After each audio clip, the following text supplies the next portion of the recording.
дуруд ва арзу эҳтиромот ҳамватанои азизам, бародарои бениҳоят гиромӣ ва олиқадрам.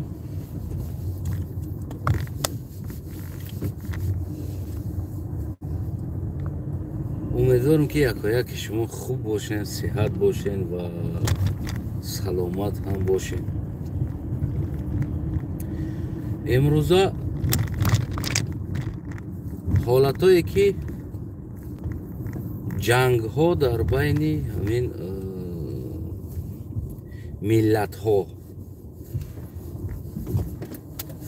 имрӯза ҷангҳо байни миллатҳо ё байни давлатҳо, ҷангҳои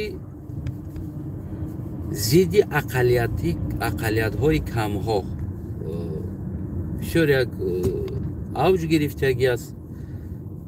На танҳо имрӯз, балки ин чӣ қадар мешавад ки гӯями ҷангҳо вуҷуд доранд.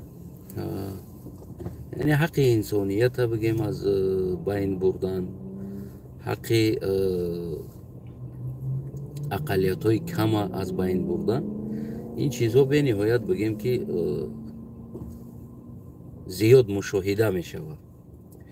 хусусан вақтҳои охир байни ӯзбекистон ва тоҷикистон, яъне дар байни ҳамин ду кишвар бисёр як ҷанги ақалиятӣ рафта истодааст. мо каме ҳамон мушоҳида кардем, ҳамон он чизе ки мебинем ва худи бандам аз ҳамон ақалиятҳои кам бигем ҳаст. барои ҳамон ин чиз бештар мушоҳида мешавад ба инсон. дар ӯзбекистон боша бигем кӯшиш мекунанд ақалияти тоҷика, яъне ки аз байн баранд, ва дар афғонистон ҳам ин чиз мушоҳида мешавад ки мисол ақалиятҳои кама аз байн баранд, яъне ки о дар қудрат набошанд, о дар ҳукумат набошанд, о дар ягон ҷо вазм надошта бошанд. ҳамин чизҳо бисёр бигем ки мушоҳида мешавад дар чӣ дар тоҷикистон, чӣ дар ӯзбекистон, чӣ дар афғонистон имрӯз дора мушоҳида мешавад. аз нигоҳи ман бисёр ҳамон сабабҳое ки мо мардум ҳеҷ як пешравӣ надорем ва ҳеҷ як пешравӣ карда наметонем, яъне сабабҳоша ман ҳамин мебинам, ҳамин чизҳое ки ҳамин кашмокашӣ. дар ӯзбекистон кӯшиш мекунанд тоҷикҳора бигем аз байн баранд, яъне ки кӯлагӣ бо номи ӯзбек ёд шавад, балки ӯзбекистонӣ не, ӯзбек ёд шавад. мушоҳидаҳое ки мекунем вақтҳои охир, ин аз байн бурдани мактабҳои тоҷикӣ, аз байн бурдани китобҳои тоҷикӣ, забони тоҷикӣ кӯшиш мекунанд ки ин чизҳоро аз байн баранд. ва дар тоҷикистон боша, яъне кӯшиш мекунанд ки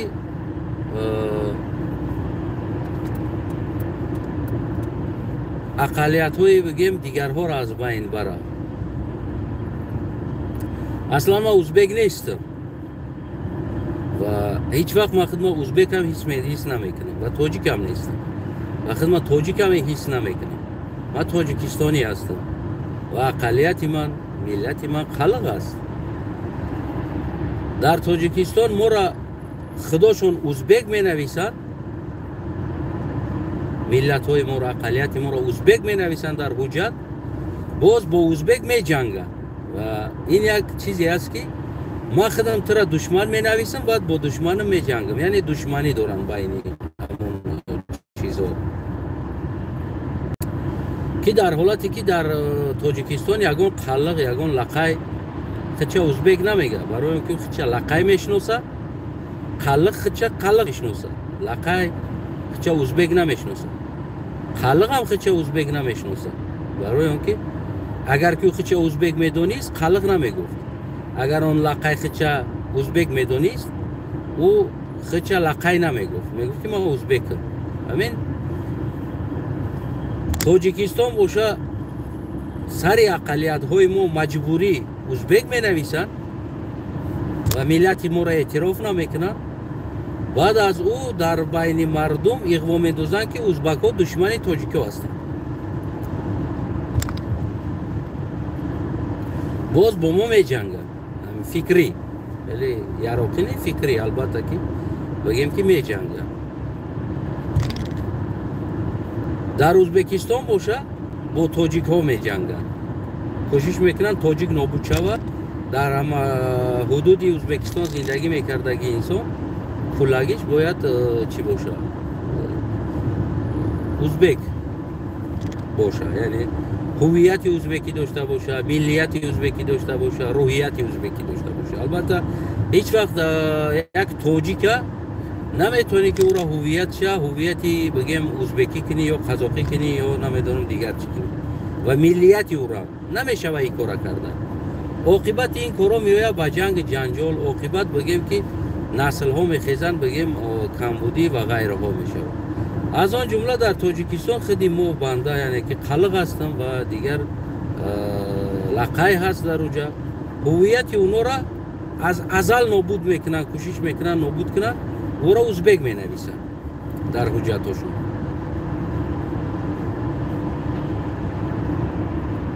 یعنی که این خودش وقتی که انسان خودش یک مثال گیریم، یک تاجیک خودش مثال میگیریم در هویتش ایرانی بنویسی، میگه من تاجیک هستم.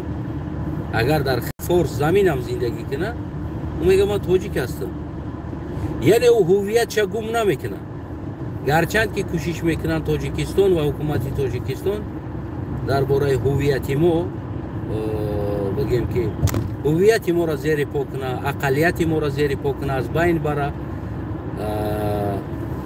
من تاریخا بسیار چیز میدونم، واقعی میگم که من تاریخا خیلی چیزی زیاد میدونم. اگر این چیزا را خیزانی مردم امروز دوره حکومت از این چیزا به سربلندانه استفاده میبره، این چیزا را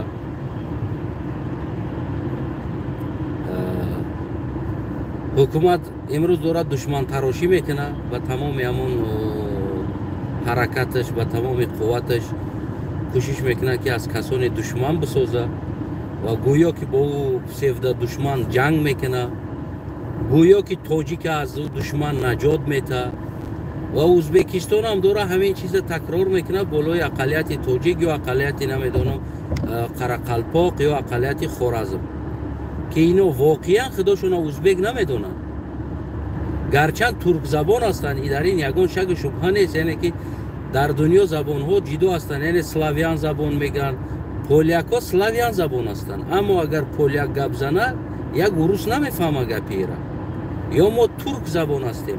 من گپ زنم یک بگیم آدمی که از ترکیه هستی را نمیفهمم، یا یک ترکیه‌ای گپ زنه من را نمیفهمم گپش. میفهمید؟ یعنی همون لهجه ها که مانندی میگیره، از همون لهجه ها چی میتن؟ ستاتوس میتن زبان، ترک زبان، فارس زبان یا نمیدونم سلاویان زبان یا دیگر زبان. یعنی که این شمون ستاتوس میتن همون زبان ده که همون زبان است. اما وجودیت انسان و احساسات انسان، هر یک انسان همون قبیله یا قوم خودش داره، این کار کرده نمیشه. اما امروز دوره ازبکستان و تاجیکستان بازوری میخواهند این کار را همون انجام بدن که هویت یک انسان بکشه. برعکس ببینید همون هر یک چیزی را که سخت دوید میکنی او استوسته بازم بگیم که چی میشه، یعنی با قوه میگیره. بعدی که قوه گرفت در مابین نفرت ها پیدا میشه، نفرت نه دوستی بلکه نفرت ها پیدا میشه. در حالت نفرت ها پیدا شد بعد پرابلم زیاد میشه، مشکلی ها زیاد میشه، گفتگوها زیاد میشه، نفرت ها زیاد میشه. همین چیزا را حکومت دوره امروز انجام میده. حکومت چی ازبکستان چی تاجیکستان دوره انجام میده، بالای سر این یا بالای سر اون. اولین چیزی که ما را ازبک می نویسه در پاسپورتمون، ما که ازبک نیستیم، ما ازبک بودن قبول نداریم، گرچه ما ترک زبان هستیم، اما ما لقای هویت لقایی خود چه داره، ازبک نمیشه، دورش بکشی ازبک نمیشه. قلق هم از اون جمله هویتی همون قلقی خیچه داره. این هیچ وقت ازبک کردن نمیتونی. حتی که من همون مسئله قلقه برداشتم بعد از خطی داخل ازبکستان که ورم ازبک نوشتگی هستن و هم بگیم چی است. اما امروز میبروین میگن که ما قلقیم. برای چی؟ برای اینکه او هویت قلقش داره او را ازبکستان هم قپیده نمیتونه گرچن ازبک کنه. گرچن ازبکستان او را ازبک کردگی است موندگی. اما امروز داره و آدم خیزه میگه ما قلقیم. ما ازبک نیستیم.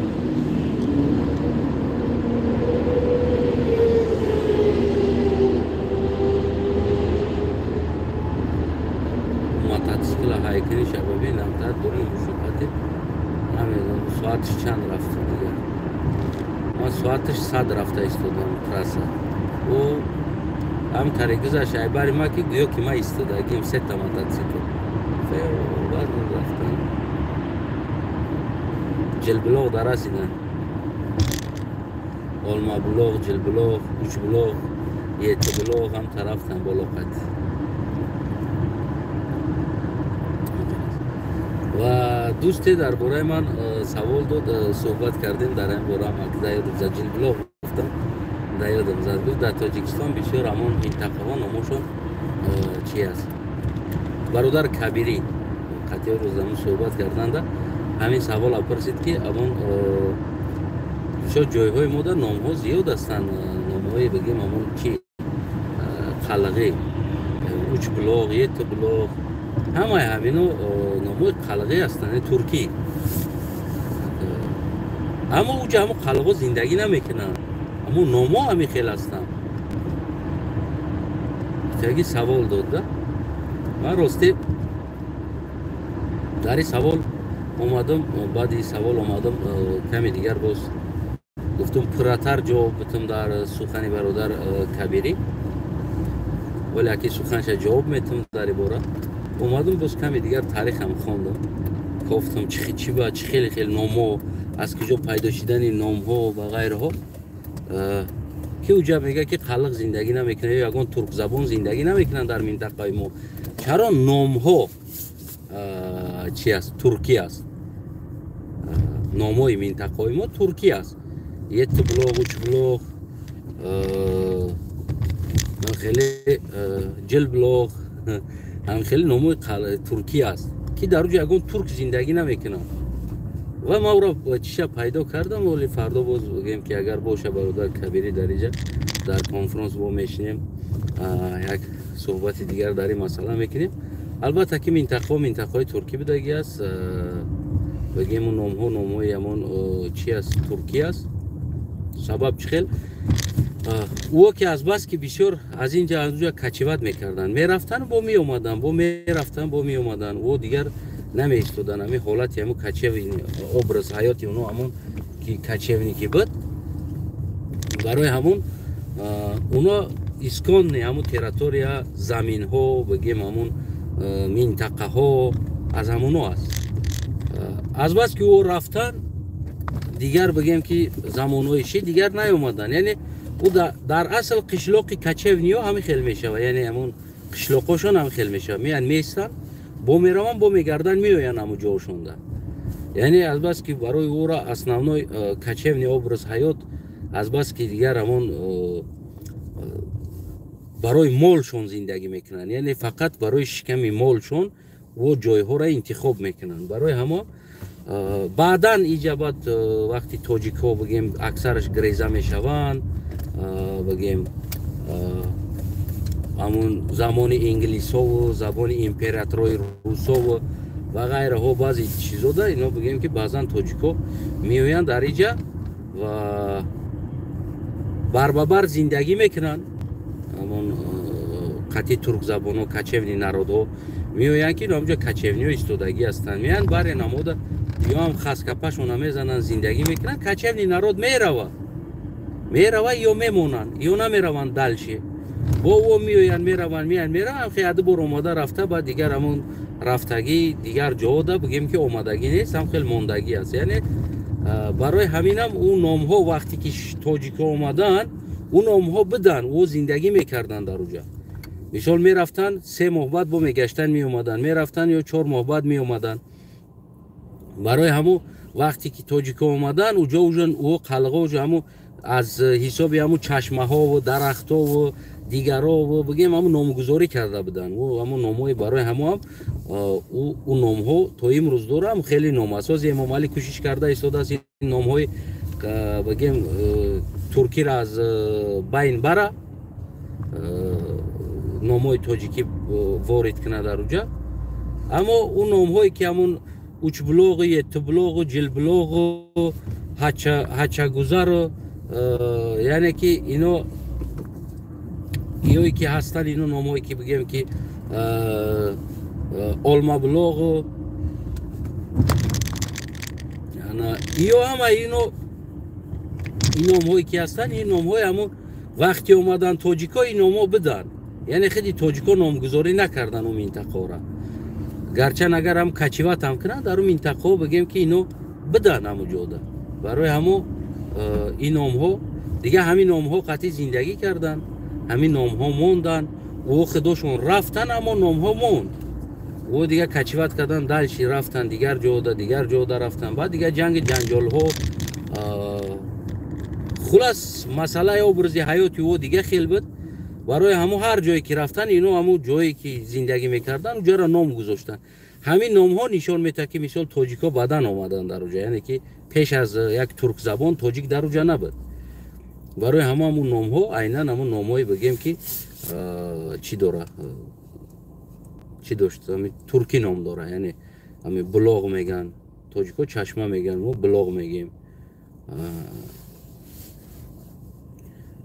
همین نام ها بدن از همین سبب، یعنی که همین نام ها نشانه ای که بعدن اینا اومدن و موندن در همونجا.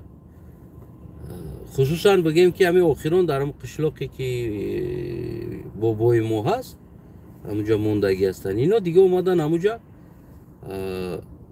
موندن، همونجا دیگه کچیوت کدگی نیستن. اما اگر نگاه کنیم همون نام ها بگیم ناموی کهنه هستن، ناموی قدیم هستن، این ناموی نو نیست.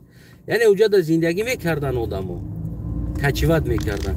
اگر او که او یک جا میستودن، اگر مالشون فکر نمیکردن و برای شکم مال زندگی کردگی، یعنی حیاتی و دخودی و زندگیشون از مال بدگی است. برای ما اوزی میگه که چی بینه در منطقه ما نامو ترکی است، خیلی ترکا نیست، نه بدن او بدن و رفتن دیگر نیومدن و شما همونجا اومدگی مثال همراهشون بدین و میرفتن نمیستودن. برای همه شما موندین و رفتن دیگه نیومدن این طرف ها، شاید هزار مشکل ها و هزار پرابلم ها دیگه، جنجال ها، راه ها. اکثر کچیونیکا میبرامدن از این منطقه و منطقه دیگر او را میومدن راهزنا میکشتن، همش میکشتن و مالاشون هم میگرفتن، های میکردن میرفتن دیگه. همین خیلی است. برای همه این نام ها دوران خیلی برادر کبیری ایرا با همه روی تاریخ اثبات کرده دادنی بدم که اون منطقه را خیلی بعد دشما همون جلبلاغ گفتن در چی مومد در خیال مومد دیگر گفتم مکن شما دا همین خیلی است. برای همه دوستای عزیزم از همه چیزی بدترین چیزی هست که ما چیکار میکنیم، ما همون چست و یک انسان زیر پا میکنیم، احساسات یک انسان و خودت تصور که تو در یک جای دیگر تولد شدی و تو اجداد تاجیک هستی، یعنی که خودت تاجیک احساس میکنی و حسیاتی تو تاجیکی است. بگیم که یک آدم میویه و بگیم که چیکار میکنه، ترا میگه که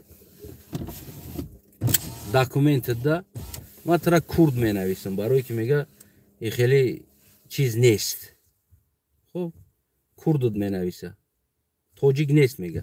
مثال کردیم فرض کردیم نیست همین تاجیک، رنگ قلقا واری بگیم که زیر پاشیدگی و بعدن خودت چی احساس میکنی، برای که تو میدونی تاریخ خودت که بابات تاجیک بود، اوتات تاجیک بود، اولادات تاجیک بود، اجدادات تاجیک بود. تاجیک گفتنی ملت بود در روی دنیا، تاجیک گفتنی زبان بود. توجیک گفتنی تاریخ بود 700 800 سال دولتداری کردگی توجیک گفتنی دولتدار بود و اومده نابود کرده ترا نمیدونم گرفت یا ایرانی نوشت یا که کرد نوشت یا نمیدونم یک چیز دیگه برای که این نام نیست یعنی پریزنواد نکرد دیگه هیچ که این نام روزش میشه تا ده سخت میرسه همچنون منم همی خیلی هستم منم گرچن اگر ما اقلیتی کم هستیم ما نمیتونیم آواز بلند کرده ما حق نداریم در پارلمان پارتیا داشته باشیم ما حق نداریم نمیدونم در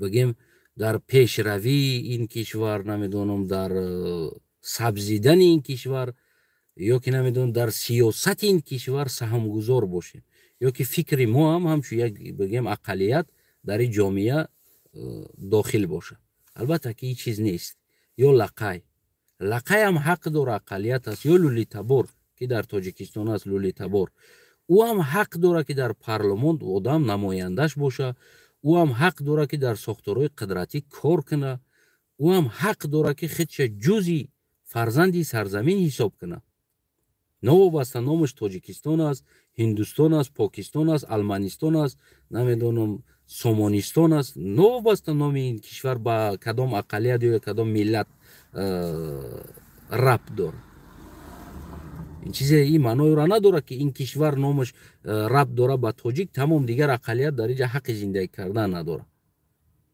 یعنی این چیز نادرست است اما امروزه کاری که سیاست مداری چی ازبکستان باشه چی در چی باشه این کلاگی نادرست است کلاگیش نادرست هستن این کاری میکنن ما هر دی طرف اینا محکوم میکنیم که در ازبکستان مثال اقلیت تاجیک در حکومت رهنتن باعث یک بگیم که فرزند تاجیک که خیلی مانده است در سرزمینم خیلی در با یک حیث فرزند سرزمین این تاجیک بگیم تاجیک زبان برای در حکومت دیپوتات شوه برای در حکومت وزیر شوه در حکومت بگیم کار کنه و آواز داشته باشه نمیدونم یا پارتیای سیاسی خودش داشته باشه که بگیم که کار کنن مثال امریکا را ببین یا که مثال اروپا را ببین لوبوی اقلیت حق داره خودش اقلیت شه بگم من فلان اقلیت هستم و حق داره که پارتیا تشکیل کنه از اقلیت خودش و حق داره که در سیاست باشه در پارلمان باشه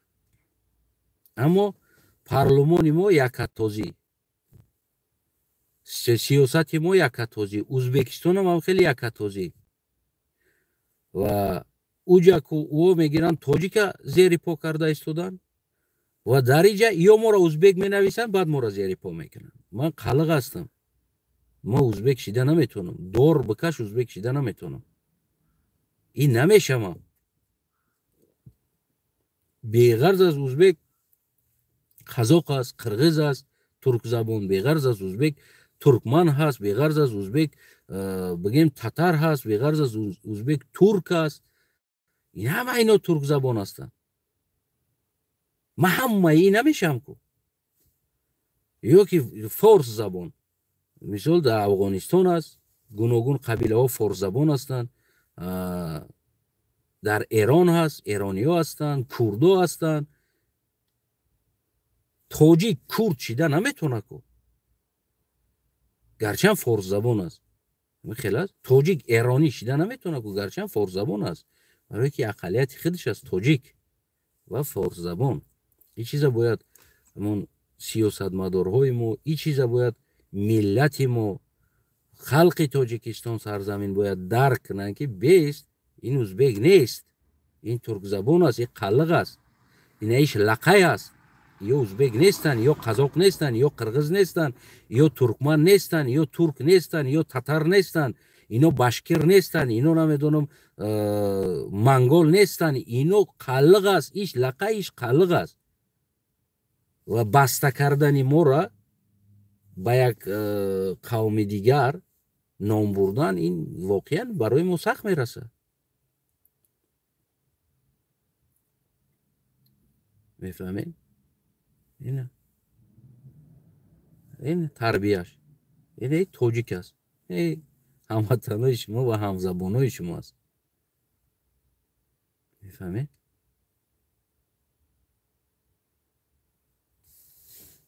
انا ما میگم که برادرای عزیزم وقت زمانش میشوه ما یورا پیدا میکنیم ما دیگری خیل نیست ما حق خودمون طلب میکنیم با برابری هموطنی تاجیکم با برابری بگیم این بچه ما روی کنم برای طرفی بگیم استراحت با برابری شما ما در وطن حق داریم اگر که نه شما حق ندارین ما بسیاری تاجیک هستیم ما حق داریم شما حق ندارین شما انسان نیستین خیلی فورا ما شما را نام میبریم و غیر دیگر چیزا باشه اگر هم خیلی طبیعت ها و کدامید که اگر اعتراف ما را دارین احترام ما را دارین ما که اعتراف تو نداریم فرق من شخصا خدم و از نامی تمام قلق گفته میتونم گارانتی داده میتونم که ما لولیتابور هم اعتراف داریم لقای هم اعتراف داریم قنقرات هم احترام داریم تاجیک هم احترام داریم دیگر اقلیت هایی که هستن اگر بخشش نامشون نگرفته باشم کلی اقلیت های تاجیکستان اعتراف داریم که او تاجیکستانی است احترامش داریم که اقلیت هستن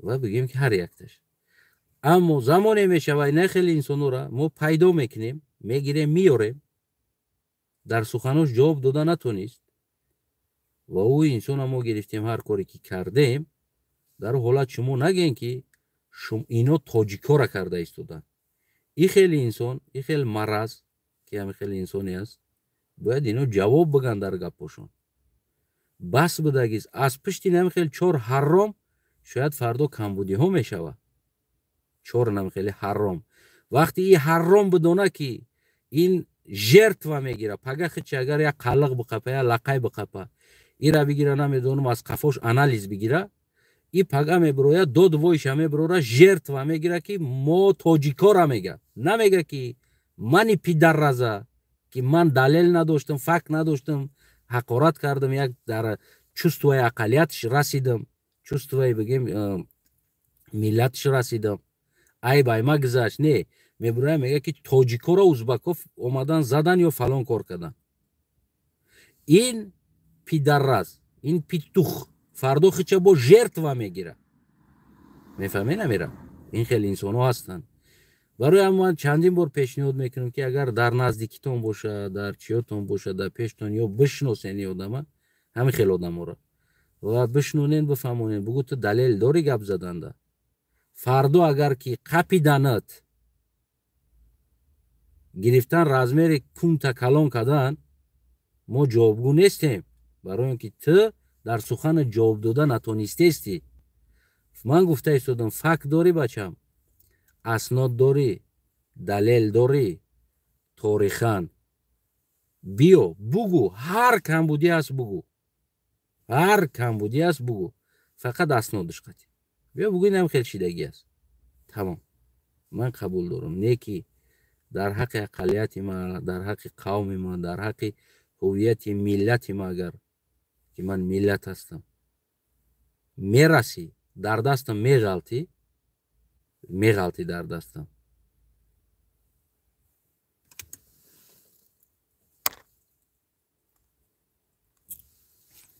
در دستم میغلطی کو من باور که در تمامی جایی که شکاف داری تجاوز میکنم این را یادت نبرو من را ریال نمیگم من را دیگه هیچ که پیش را ما گرفته نمیتونه اگر هر برادری ما هر هموطنی ما بیاید پیش ما بگه چی بطی را تجاوز کردی نمیدونم بیا رازبور کنیم یا لبویچ و تمام یعنی اما حقارت دشنام ما در پیشش میمونم میگم اگر همین مطرح همی خیل کنم چی میگوی جواب داده بتونه بگه من میبخشم و بعد همو دشنام ما در حقش میکنم که توقت میکنه برای همه احتیاط کنینی او چیزی نیست او زمانو گذشت رفت برادرو او زمانو او توی شما بابای شما بود شاید او زمانوی بود که قدر قلق لقیر بگیم هویتش زیر پا کرده بدین این چیزو گذشت رفت و ما در او جمع برگشتنی نیستیم که شما این کار کردین شاید منتالیته طبیعت کلانو گذشت های ما شاید هم خیلی بد یک نمیدونم یک فکرها یک زندگی و ما دو طرف بر نمیگردیم نه که ما در این طرف اجازت نمیتیم که ما را خیلی بگیم که زیری پاک یا دوست میشیم دست به دست میکنیم یا این وطن میسازیم یا نباشه دیگر ما گرم در میدان ببرویم و هم حق خودمونه با زوری بگیریم برای که با زوری که نشید زوری میشه گفتی همون خدا رحمتی بگم که بچم تا آخرانی که خوبی قطعی کار بود میشوه استفاده بر همون خوبی را بود چید میگفت دیگر اگر 1000 واریانت خوبی قطعی و حل میشوه کو دیگر استفاده نبر برای که یه بار بود چید تمام دیگر میگفت که طرفی دیگر طرف یعنی گندگی تا کارو بر مو نشوه که همون یک روز با یک دیگر بگیم که کشتل به کشتل شویم مو نشوه با یک دیگر دست به گریبان شویم یا که یک گپ زنم دوستو اکثر گپ همی است در کامنت هم در دیگر جا هم اینا ازبکو تاجیکو را ایتری کردن برادری عزیز ما قلقم مشکلی با ازبک داری مرحمت برا حل تو مردک هستی برا حل اینا قرغزای نئی کار کردن برادر ما قلقم وقتی که همو قرغز هم یا ازبک هم یا دیگر شم سرزمین تاجیکستان اگر حرکت کنه هم تا قفوت ببین در برات هم قلق لقای راست میسته در دستش یراق راست میسته یگون تایو قفا نمیگرده یگون تایو زد نخود نمیزنه برای که تدا چقدر رو سرزمین عزیز باشه برای او هم عزیز است ما که نام پرست نیستیم که نام پرستش کنیم بگیم ما اینجا نامش تاجیکستان است значит اینجا باید چی باشه نه یا نمیدونم نامش ازبکستان است او یا ترک هستن ما در نزدیک نه اگر برای مرا نزدیکترین شما هستین از ترک ها دیده شما هستین شخصا ما همه خیلی تصور داریم که برای ما نزدیک شما هستین اونو برای ما نزدیک نیستن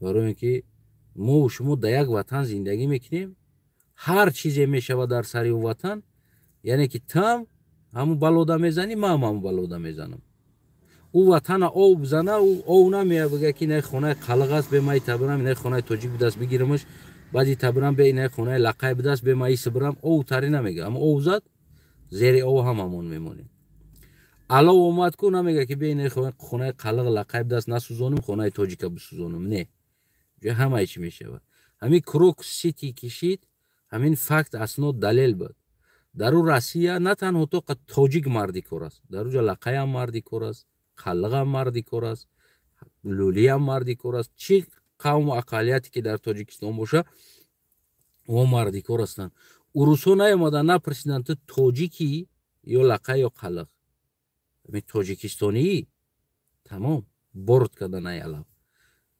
میره دلوی سرحد لقای هم در همونجا گشنه و تشنه خواه است قلق هم تاجیک هم دیگر اقلیت هم اونجا روس نگفته سبیل لقای شما بگذارین قلق شما بگذارین به ما تاجیکا را فقط غم میدیم اونجا مسئله تاجیکستان است اما آبروی تاجیکستان آبروی هر یک تاجیکستانی است پیشروی تاجیکستان پیشروی هر یک تاجیکستانی است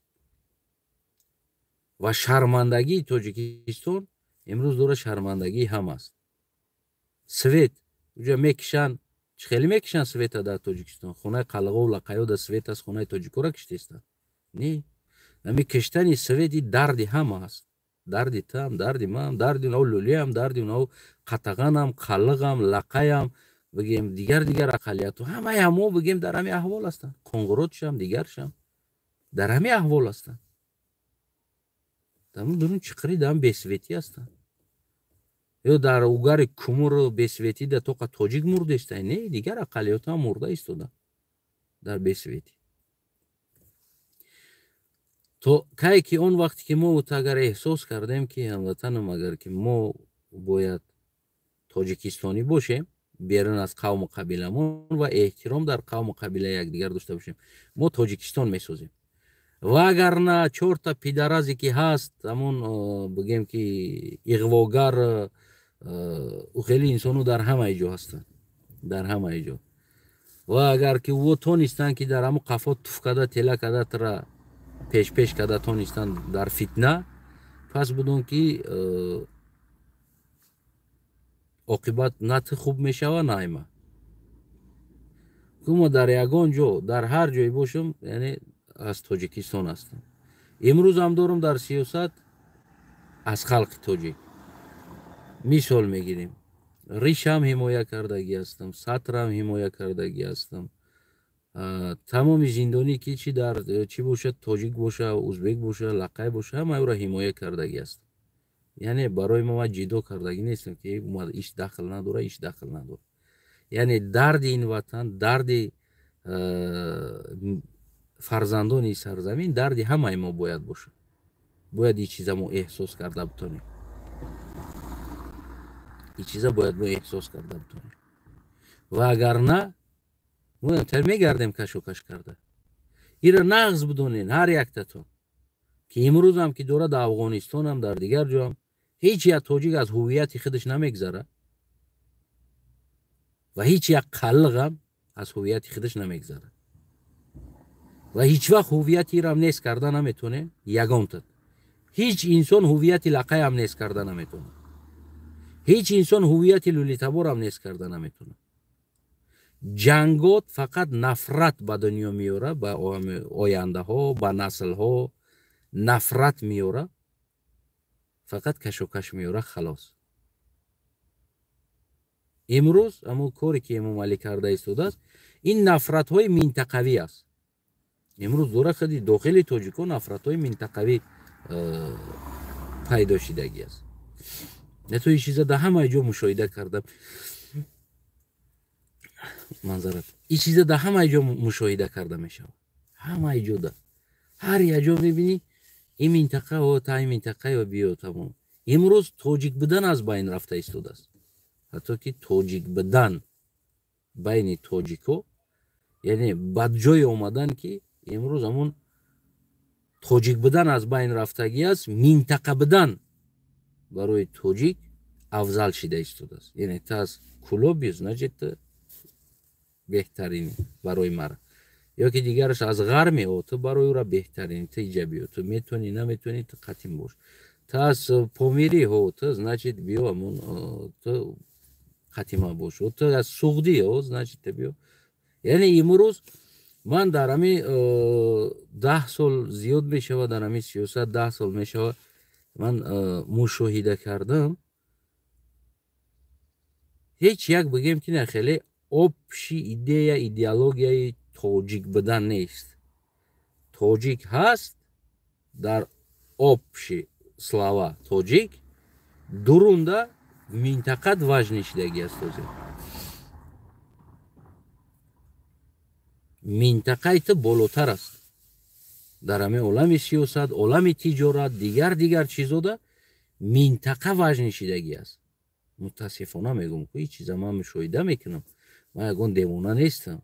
من پروسه مشاهده گپ آدم را نگاه میکنم، رفتارشون را نگاه میکنم، کردارشون را نگاه میکنم. یعنی این چیز بسیار یک رشد یافت.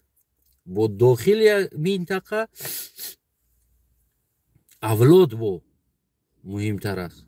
باید تا از اولاد من باشی، تا از اولاد من باشی، تا از اولاد دیگری باشی، تو باید از اینجا باشی.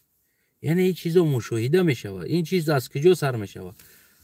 از کلان یا که از معده اومده کلان میشود. یک چیزی که اول نفرت به قلق داشتین، یعنی نفرت به لقای داشتین، اومد نفرت به دیگه منطقه پیدا شد. اومد نفرت در قبیلوی شد، نفرت نمیدونم قشلاقی شد، نفرت ملی شد. یعنی این چیز آیسته آیسته زیاد میشود.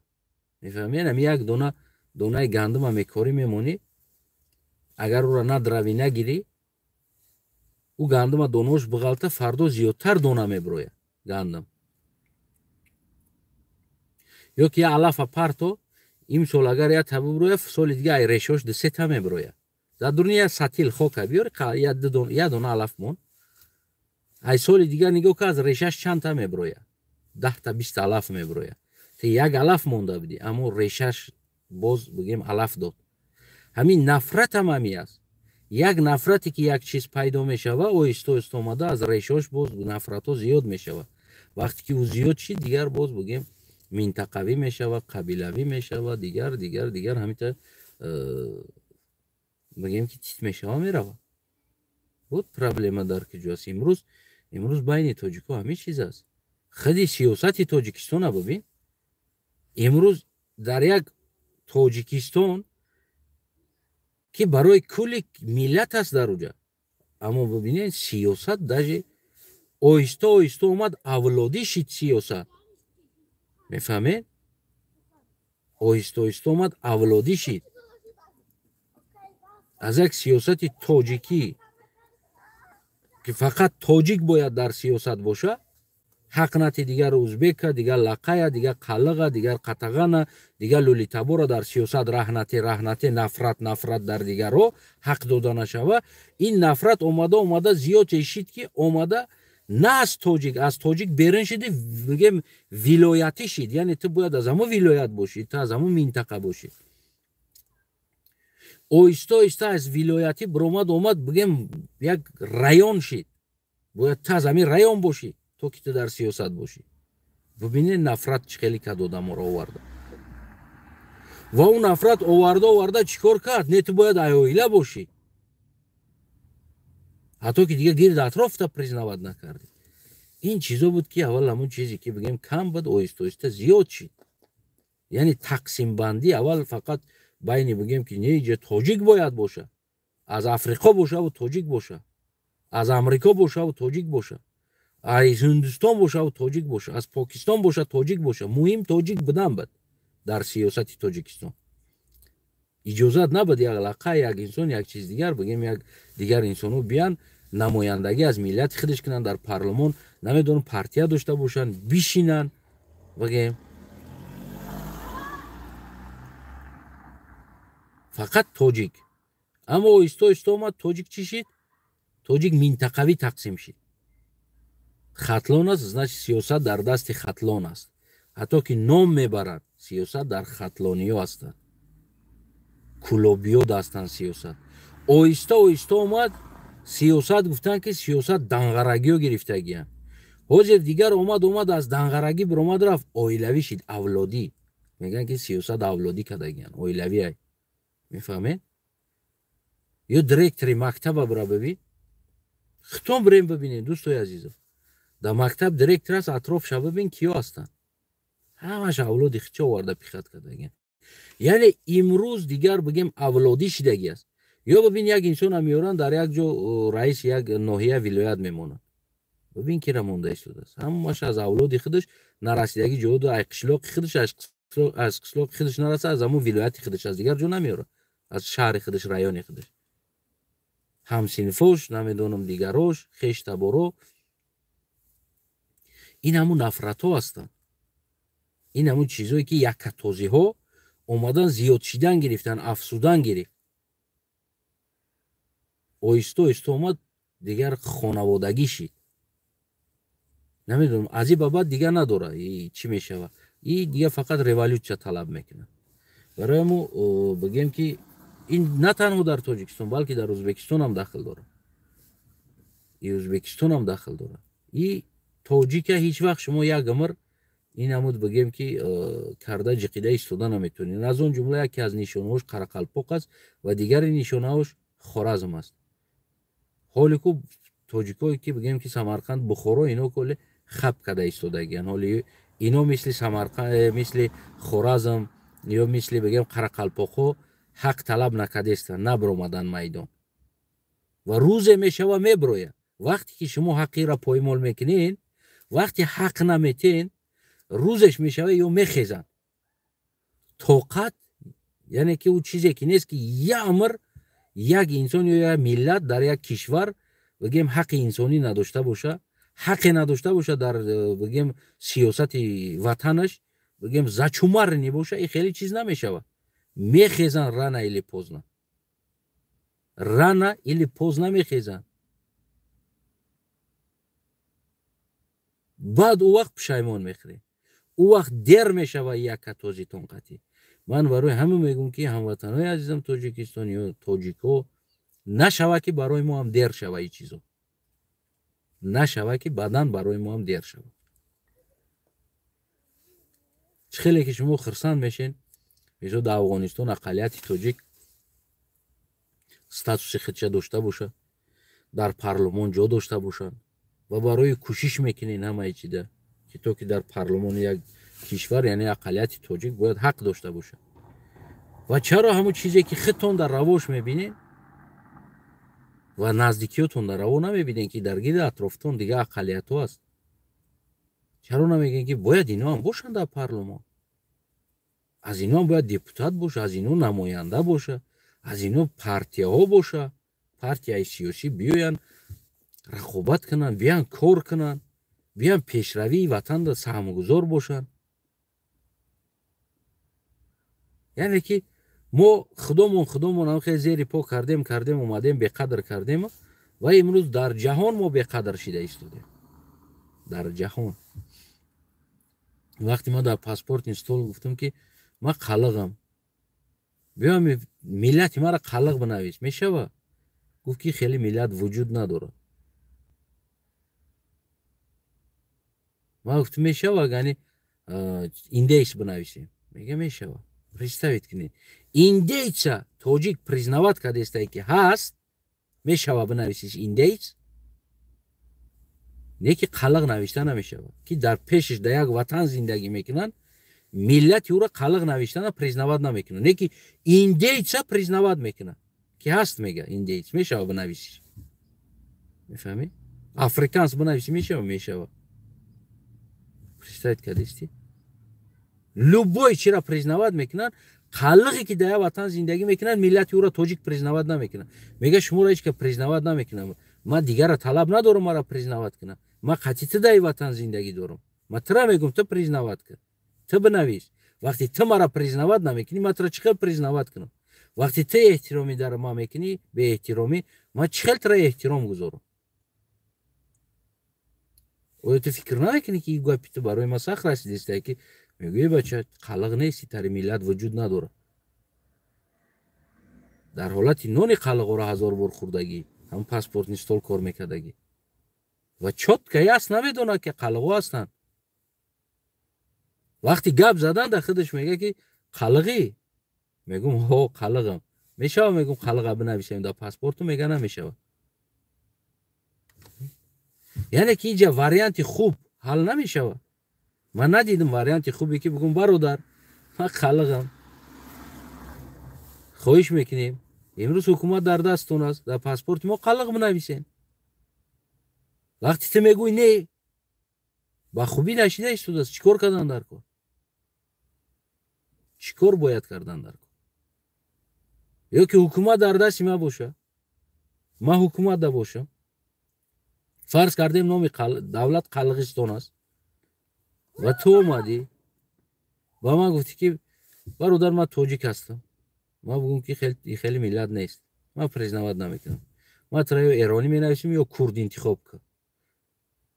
تو بگردی بگوی ایندیس میشه بنویسم، افریکانس میشه بنویسم، میگه میشه. من ترا اینقدر به احترامی کنم، اینقدر بگم نسلی ترا، اینقدر ملتی ترا، اینقدر ناموسی ترا قبول نکنم، به احترامی در حقت کنم. چی میگوی در این حالت؟ خدا تصور کو در همین جای من خودت تصور کن. مرانی اومدی ما ترا признавать نکردم، گفتم نیستی تری توجیک، بیا ایندیس بنویسه میشه. یعنی توی درجه ازدواج کنم. چی میگوی از در حالت؟ تصور کردم میتونی چی میشه در اونجا؟ یا که میگیرم نمیدونم رو ازبک مینویسن، من میگم برادر ما ازبک نیستم، من نمیتونم ازبک شیده. هر انسان خودش چوست و عشقتی باید قبول کنه، وجودش قبول کنه. ازبک نمیدونم قزاق قرغیز باید خودش قبول کنه ایره، ما او را قبول کرده نمیتونم. ولی او ترک زبان هستن، زبانی ما شباهت داره زبانشون. یکی ما قلقه یا یک لقه بگو که بیا تو قلق هستی، میگه نه ما لقه. یا قلقه بگو تو لقه، میگه نه ما قلقم. یعنی عادی ترین چیز اگر نم بار با بار زندگی کنه همسایه مون است، یگون تایو خودشه بگیم که لقه نمیگه، قلق نمیگن، لقه میگه مو لقه. یا که مو نمیگه مو لقه، میگه مو قلقه. قشلوقای مو چسبیدگی از دو تا قشلوق لقه و قشلوق قلقو. او نمیگه مو قلقه، مو نمیگیم که لقه. یعنی ما هویت خودمون نمیدونیم. هر یک کس بله ما ترک زبانیم، ما هم ترک زبان است، ما هم ترک زبان هستیم. ما داریم هویت خودمون. یا برمونده تاجیک زندگی میکنه، میدونم میگه نه لقایا هستم نه قلقا. قشلاقای ما را میگه نه قشلاق قلقا، قشلاق لقایا. وقتی پاسپورت گیریده میره میگه که نه تری ملت وجود نداره، ما نمیتونیم بنویسیم. و تو اعتراف که اول تو برادری ما باشی، تو هموطنی ما باشی، ما و تو در یک وطن باشیم. و جمعه ما بخیزم با تیر تفنگ کشمش اعتراف میکنی، زورت بیا اعترافش میکنی مینویسی. شرط ما همین چیزا با زوراوری کنیم. من برای اقلیتم، برای ملتم، برای قلقه من لبوی کار نمیرم، لبوی کار نمیرم. خیلی چیزی که نیست که من بگم که نه ما گفتم تمام خلاص بوچید. نه، ما زنده ایم، لبوی کار نمیرم که بنویسن اعتراف شوه لقای قلق، پاسپورتش در لقای قلق نوشته شوه. شاید برادرای لقای هم باشن بگیم هم خیلی هویت دار، اما که حاضرش در خاموشای نمیدانم. نه که روزش میشه و از او هم میبروید که بنویس، میگم من لقایم، هویت لقایی دارم. نه که من طرفداری هستم که همین چیز به جنگ جنجال، به بگیم بد بینی یکدیگر، به کشتل با کشتل، به یگان چیز نوشته شوه. لقای در لقای بنویسین، قلق در قلق بنویسین، لولی تبور در لولی بنویسین. همون انسان هر یک ملتی را که خودش در وجود خودش قبول داره، هر یک هویتی را قبول داره در وجود خودش، باید بگیم نوشته شوه. و هر یک دین میخواه پیروی کنه، او رو پیروی کردن بگیره. او نه دین پیروی کنه دینی ما در زیان میرسونه، پس دینی تو در همه دین زیان رسونده نچید. چی باید تو نمیخوای یک زیان با تو برسه، اما تو میخوای که زیانی تو با دیگر رو برسه. همین چیزایی است که همون ستومایی میگن دموکراتی، میگن آزاد. مکتب رو از بین بردین، چی گرفته ایستادین اوزی؟ خیلی که مکتب که مکتب قلقی نبود، ازبکی بود که خیلی ما میرفتیم میخوندیم، اما گلکا میخوندن برای که همون یک معلومات بگه. اوجا چی معلومات بدی؟ چی معلومات هم نیست، اوجا یگان علم هم نمیگیری. ای مکتبی چی تاجیکش باشه چی ازبکیش باشه نیوجن است. خب این چی است؟ این میره از بین بردن، یا در ازبکستان بردن مکتب تاجیکی از بین. این چی است؟ چیکار کردن این؟ یعنی میخوان ازبکو با این طرز تاجیکای ازبکستان مونده را هویت نابود کرده میتونن؟ نمیتونن. برعکس روزش میشوه که این ده چند نفرت ها بین بگیم همون ملت این ملت میشه. میخواهی را نمیخواهی، هزار ساله های چندم از بگیم افیچال از چندم اصر پول نیروس هم خیلی نابود شد رفت. بگیم همون 13 14 دیتا 15 هم اصر رو ده کلان بگیم که هم 14 هم اصر رو مباینش 15 هم اصر رو ده کلان قلق دولتش یا که بگیم همون ستاتوسی زبان قلقی رفت. تصور کردین از 14 هم اصر و تو امروزه یعنی چند صد 14 باشه اگر 6 7 عصر میشوه، 7 عصر میشوه. ما هویت مناگم نکردیم. تصور کنین که در ازبکستان بدگی اینقدر عصر که نوشته است اما که ما قلقم، ما قلقیم. از افغانستان ورم هویتشون هم قدر رستبتت کردگی که ترکمن گفتگی ورا و نمیدونم ازبک گفتگی و نیست در اونجا ازبک و ترکمن گفتنی چیز و همشون قلقا بدیان.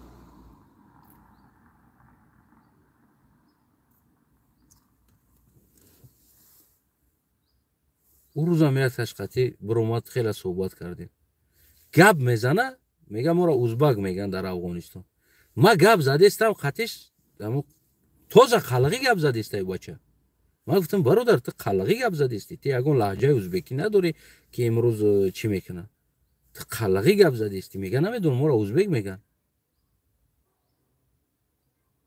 امروز вохестан дар уҷа проблема чӣ дар кор аст инамиро ҳувиятша нобуд кардан кӯшиш кардан нобуд кардан во мехезан авҷа яъне мо дорем я амр дигар нами кашокаш ё ки ба хубӣ мо иро анҷом метем ӯзбекистон ҳамо дар бораи ҳамо самарқанду бухоро ҳам гуфта будам ки ин гемарой оянда бисёр як гемарои калон болои сари чӣ тоҷик чӣ ӯзбек мешавад самарқанду бухоро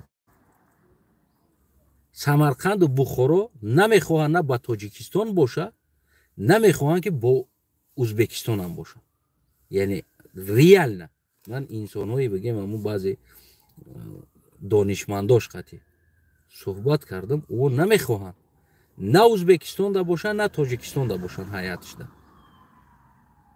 реально мега мо намехоҳем мега мисол ман мега тасаввур карда наметавонам ки дар ҳайати тоҷикистон бошем ё дар ҳайати чӣ бошем медонам мега мо тоҷикем ӯҳо мехоҳанд алоҳида статус дошта бошанд ман бароям пешниҳод карда будам чандин сол пеш ки самарқанд бухороро мо бояд яъне ки алоҳида статус битем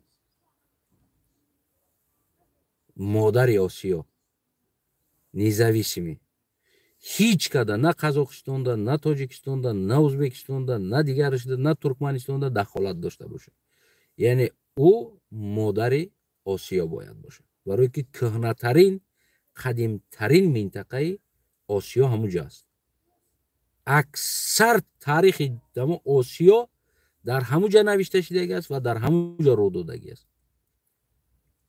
мо дар уҷа созем парлумони азия ва суди азия мисли Европарламент ва кулли кишварҳо инвеститсия кунанд дар уҷа уҷа ҳарбӣ надошта боша бояд яъне ки военӣ сила надошта боша мисли ҳамон бигем чизи аврупо барин ӯ минтақаҳо ӯра ҳимояш аз кулли ҳамин составе ки азияда дохил мешавад ӯзбекистон тоҷикистон қазоқистон қирғизистон ҳимояш аз ҳамон бошад ва судам ҳамин хел парлумоншам ҳамин хел намояндаи ҳамаи ҳамин кишварҳо бояд дар уҷа бишинанд дар ӯ ҳолат азия аз ҳамон конфликти ҷанг меброяд якум чиз дуюм чиз парлумони азия иҷозат наметад ки як президент 45 бор президент шавад яъне ки қонунҳои ҳамон азия судаш дигараш ҳақ дошта бошад ки любой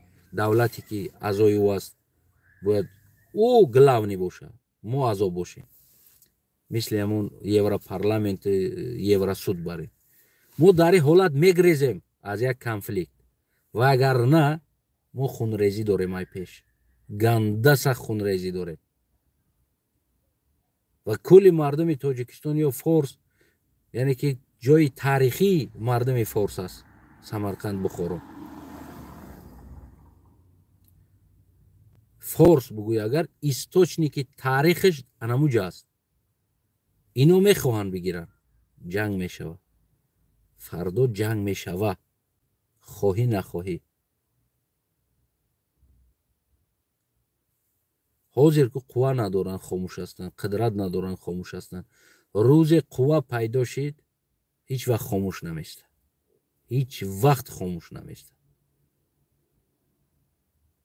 барои ҳамо ин масъалаҳо масъалаҳои тез ҳастанд ва имрӯз ҳар як инсон бо ҳамун тавоноии худаш ҷиқида истодааст ва ӯ тавонои инсонам ҳамавақт нест каримов чандин сол ӯзбекистона ҷиқид истод ки ягон инсон звукша боло карда наметавонист барои чӣ барое ки фурсат дигар ҳамон шанс ҳамихел буд то кай бо зулм дар сари як қавмияти дигар ту бигем ҳукумат мекунӣ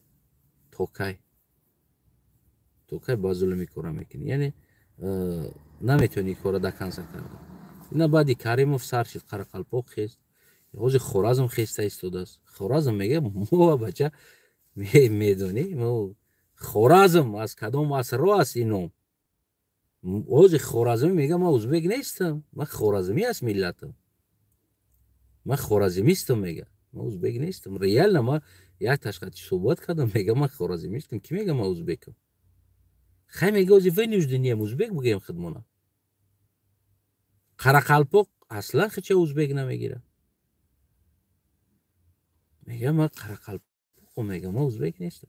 یعنی این کنفلیکت ها بروماده فردا تاجیک ببرویا. اصلا میگم من تاجیکم.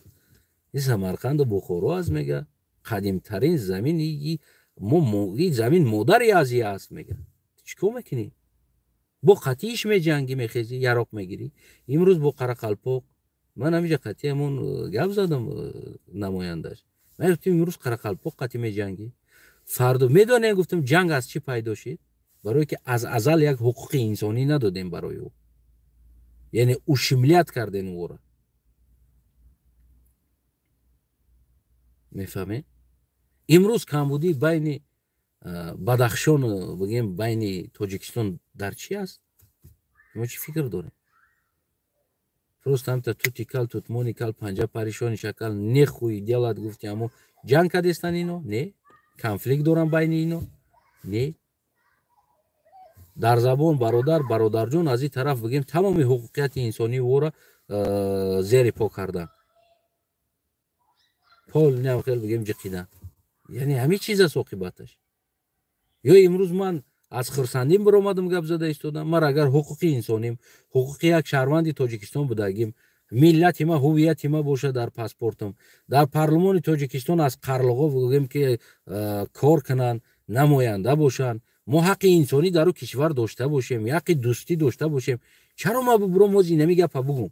میگه ضرور است مرا گفتن موزی.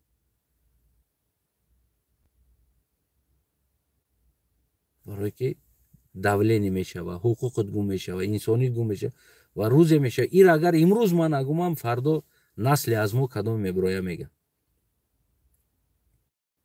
امروز ایرای من نگم فردا نسل از ما میبرویا گپ میگه. هیچ این باید شوه. خیلی من گفته ایستادم که این باید میشید. اوتای من نگفتی گپ، بابای من نگفتی گپ، بابا کلانی من نگفتی گپ. خاموش بود برای که دولت نبود.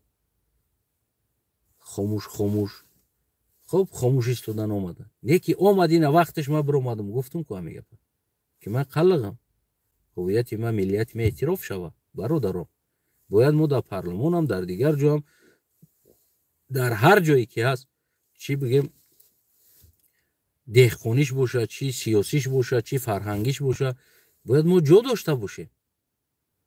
امروز خوارزم پول برآمد با زبان خودشون آهنگا را سر کردن. قرقلپاق اول ازبکی میخوندن اما یا سروده ازبکی بود. امروز برآمدن قرقلپاق بگیم با زبان خودشون خونده ایستادن. امروز خوارزم با زبان خودشون دیگه میخونن. یعنی فرهنگ مرده خودشون زنده کردن، برآوردن، خیزوندن برآوردن.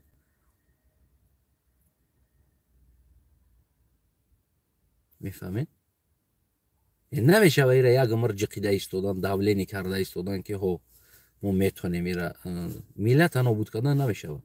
از اون جمله تاجیک هم نابود کردن نمیشه و قلق هم نابود کردن نمیشه و لقای هم نابود کردن نمیشه. قطغن هم نمیشه و لولیر هم نمیشه. هر یک انسان وقتی انسان خودش یک هویت داره او را نابود کردنش قین است. نمیشه او را. صد زور بزن که عاقبت به ضرر خودت تمام میشه. عاقبتش به ضرر تمام میشه. ولی بوره ما گفتم که مثال ما همینجا را بگم بگذارم خفه نمیشین اگر بگم خیلی سختی بعد چی نمیکنه نمیرسد. اگر دوستای عزیزم سختونم برسه اگر کم ترک بگم که دیگر حقیقت هم میگن در روش گپ زد. زمانی در قلقا کسی یگان تاجیک دختر نمیداد و از قلق هم دختر نمیگرفت تا همین جنگ. بعد جنگ مس و قداشوی سر شد. بعد همین جنگ مس و بین قلق لقای تاجیک بگیم همین قطغن بگیم دیگر انسان ها همین قداشوی سر شد. در زمانش یگان تاجیک گردش پزولیت نمیکرد که دختر یک قلقه بره و اقصاقالی کنه یا دختر لقای اقصاقالی کنه. لقای را تبرکلوس میگفتن یا تبرکلوسوان میگفتن. همین خیلی گپ ها بود.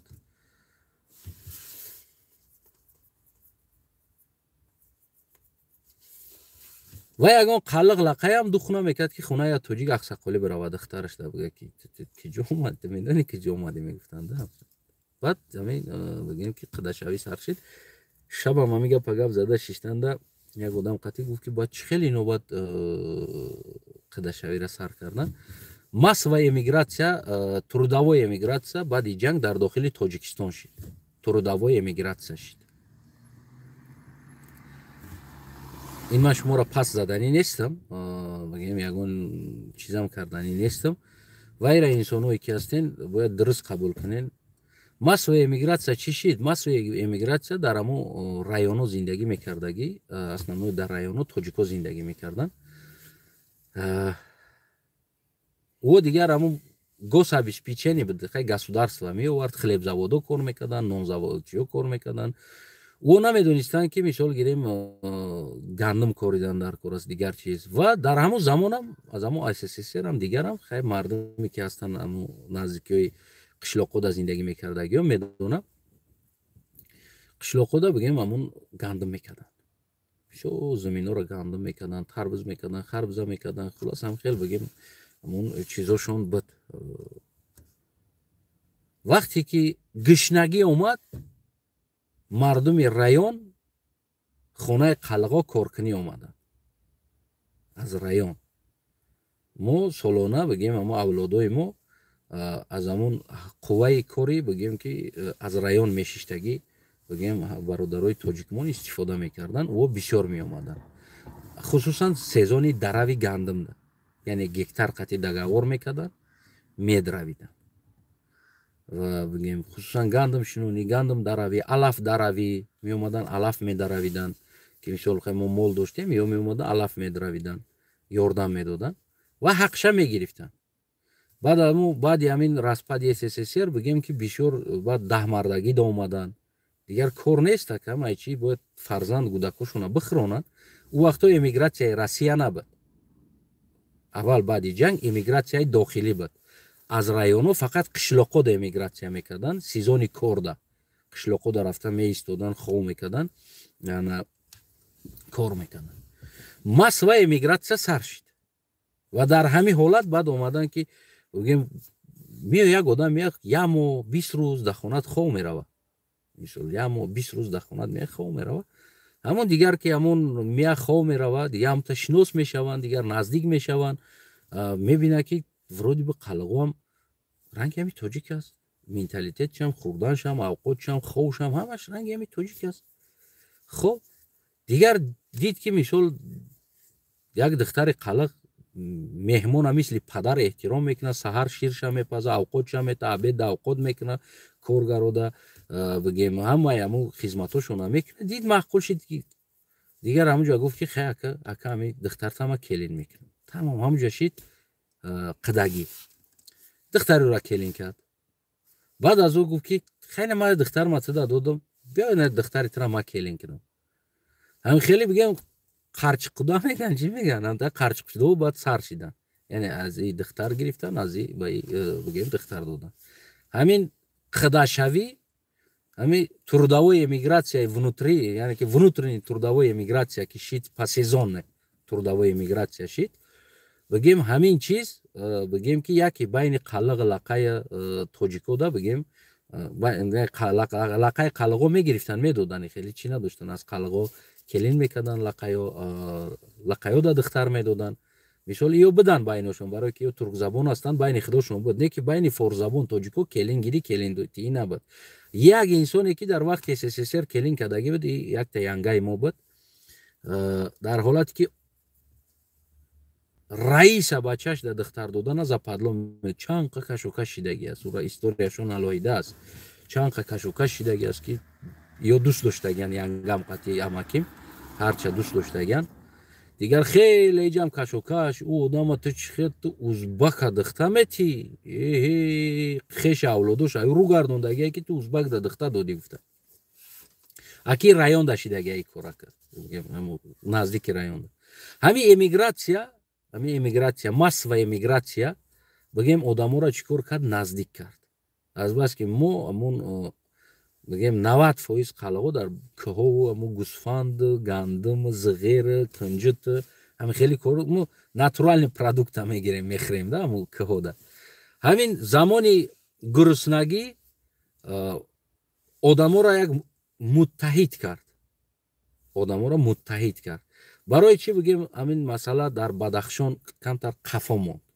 Барои чӣ? Барои он ки агар ки ман фикр мекунам ки дар Бадахшони мо ҳам агар ҳамин хел бигем замин мебуду гову молу гӯсфанда мисли инаи тарафҳои бигем ки поён нима уҷа хинак аст ин чизо кам мешавад. Агар иҷа мебуд агар ҳамин аҳвол ман фикр мекунам ки эмигратсия ҳамун вақтҳои внутрӣ яъне тарафи Бадахшон ҳам зиёд мешид. خیلی طرف بدخشان هم امیگراسیا زیاد میشید یعنی کار قوای کاری برای که شهر در کجا میبینی مجبوری برای در قشلاق کار کنی اما خیلی گنده مودا بسیار می اومدن میدرویدن بسیار همون می اومدن همون خونه دا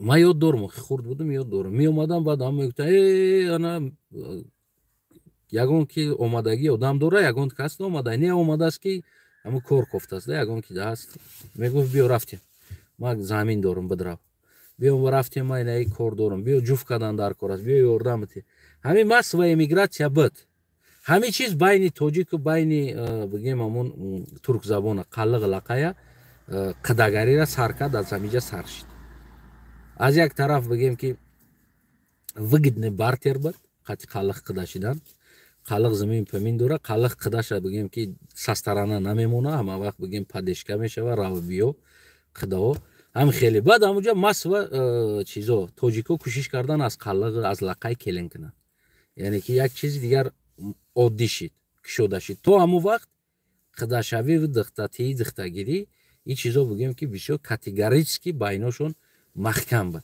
حتی که بین خیلی قلق لقای دمی چیزا بسیار خیلی مسوا نبود قدا شوی بود سلوچی بود کمتر خیلی بسیاری بد نبود مثال یک خالای ما یک دامادش بگیم لقای است و یک کلین از لقای گرفتگی است مثال همون چیز بعد یک خالای دیگه هم یک کلین از لقای گرفتگی است یا دختر دادگی است سوجاده یعنی عبرت نخیلی قدای زایمنا پنیمانی کدگی هستند یک دختر با او را دادگی است یا دختری را گرفتگی است بو کی است تقویم یک کلین داره از لقای بگیم تقویم هم دختر لقای خلاص هم یا دختر دادگی یا دختر گرفتگی هستند او وقت هم خیلی مود بود دم دختر دادی значит باید دختر شو بگیری این страховка بود страховаться میکرد دختر تو دما میکسه ما دختر ما داتم میتم короче ягон гап шава агар баъду проблема духтари ма дакади ма да духтартам проблема мекунам страховка мекардан ама любой одам да я духта медодан ку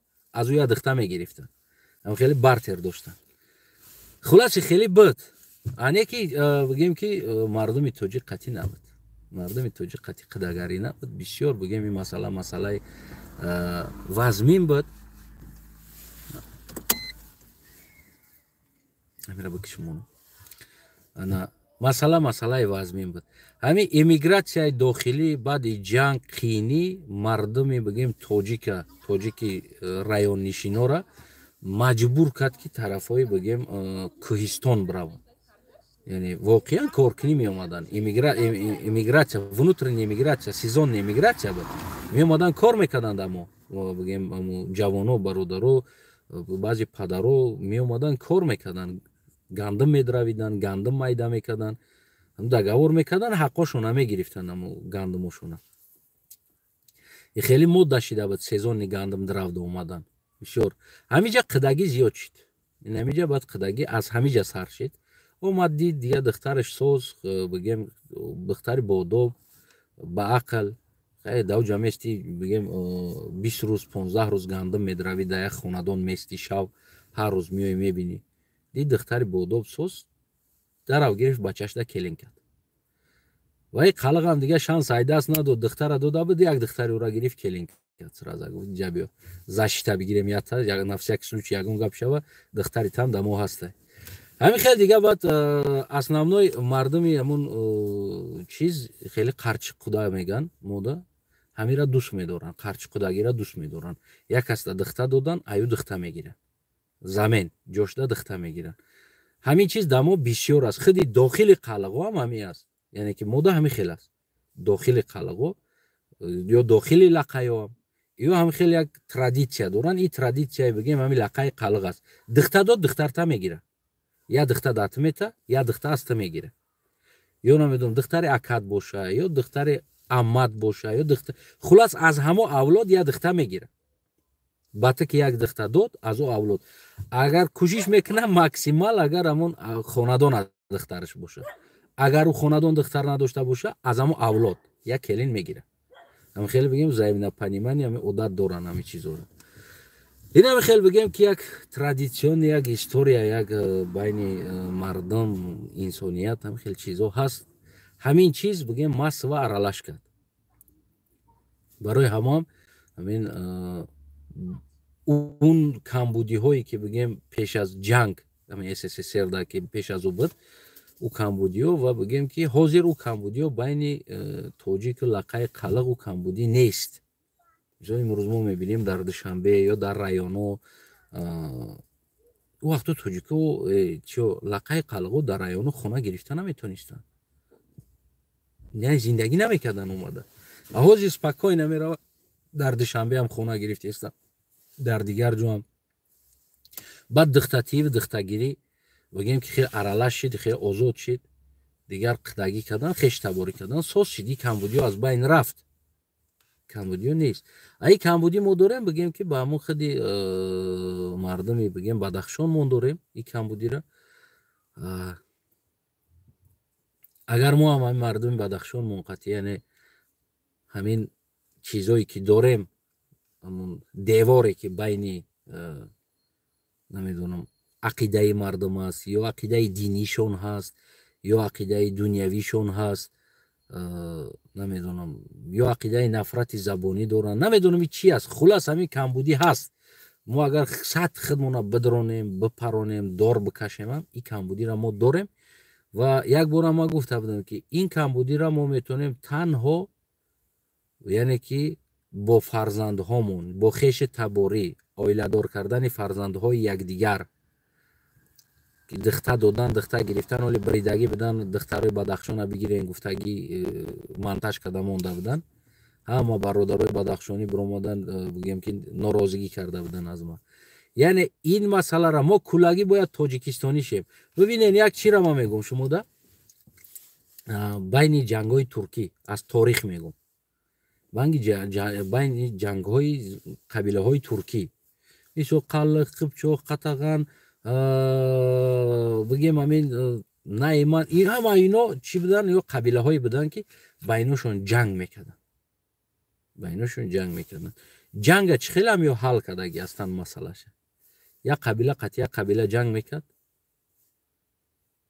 دخته میگرفتن همین جنگ برای از بین بردن نفرت و چه خیلی بودن جنگ های و این خیلی نبود که یه بار جنگ کردی فردا اشتی شدی یا نمیدونم قهری کردی دیگه گب نزدی نه جنگوشون دا پتری بدگی است یعنی یه بار که جنگ سر شد او باید دا پتری بزنن هم خیلی عادت داشتگی او جنگ 10 ساله و 20 ساله و 30 ساله تمام نمیشه این قبیله قوه پیدا میکنه میزنه ایشه نابود میکنه یک چند تا موندگیش یک 100 تاش میگریزند که تیت میشوند بو میروان و قوه پیدا میکنن یک سال نیم سال بو میان ایشه میزنه هم خیلی جنگ ها بینشون زیاد بدگی است کمبودی ها زیاد بدگی است فقط حل همین مسئله دخته دادن دخته گرفتن خطی همین قدم میکنن قبیله را تمام دیگه کی را میزنه میا بسر ایشه نبیره شای کشتنی او شب کشم بگه نبیره شای یعنی همین مسئله ها همین نفرت های بگیم همین زمانی همون قبیله ها با همین فقط قدگی حل مسئله شای افتگی نباشه و کراو نیمیست داشتگیان خون تمام دو استانوفکا نداشتیان یک جنگ سر شوه ای پشتی یک مرغ جنگ میکردن 10 ساله و 20 ساله آدم ها یک دیگرش هم میکشتن